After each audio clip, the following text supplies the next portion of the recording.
2024च्या लोकसभा निवडणुकीत महायुतीला मोठा फटका बसण्याची शक्यता। सी वोटरचा सर्व्हे। सी वोटरच्या ओपिनियन पोलनुसार महाराष्ट्रात महायुतीला 19 ते 21 तर मवियाला 26 ते 28 जागांचा अंदाज।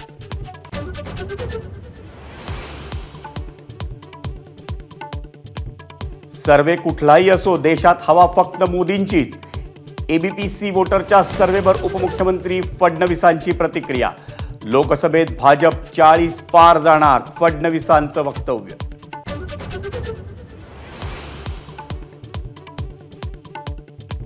लोकसभा निवडणुकीत मविया किमान 35 ते 40 जागा जिंकेल, संजय राऊतांचा दावा। जर बेईमानी झाली नाही तर सर्वे खरा ठरेल, वडेट्टीवारांची प्रतिक्रिया।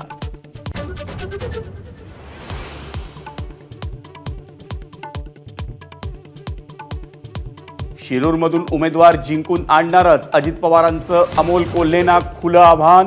तर जनता ठरवेल कोणाच्या पाठीशी राहायचं, कोल्हेंचं उत्तर।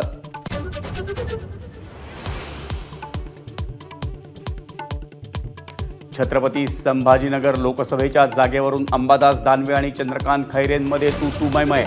पक्षानं सांगितलं तर लोकसभा लढवणार, दानवेंचं विधान तर खैरेंची टीका।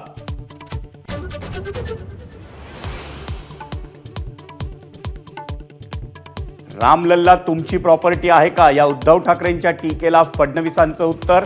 आम्ही मंदिर बांधलं आणि तारीखही सांगितली, फडणवीसांचा टोला।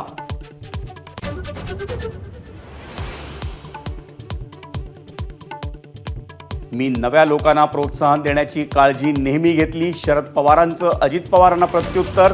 तर आमच्या काळात बंड नव्हतं, आम्ही बसून निर्णय घ्यायचो, पवारांची प्रतिक्रिया।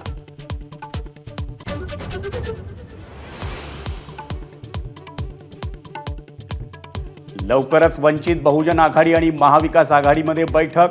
संजय राऊतांची माहिती। तर प्रकाश आंबेडकरांना इंडिया आघाडीत घेण्याबाबत खरगेंची चर्चा केली, शरद पवारांचं विधान।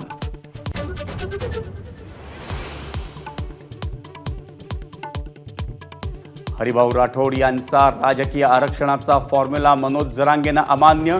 काही ओबीसी नेत्यांनी सरसकट शब्दाचा उगाच बाऊ केला, जरांगेंची टीका।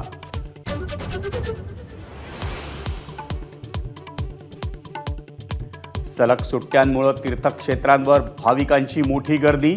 नववर्षानिमित्त 31 डिसेंबरला शिर्डीतील साई मंदिर, शेगावचं गजानन महाराजांचं मंदिर रात्रभर खुलं राहणार।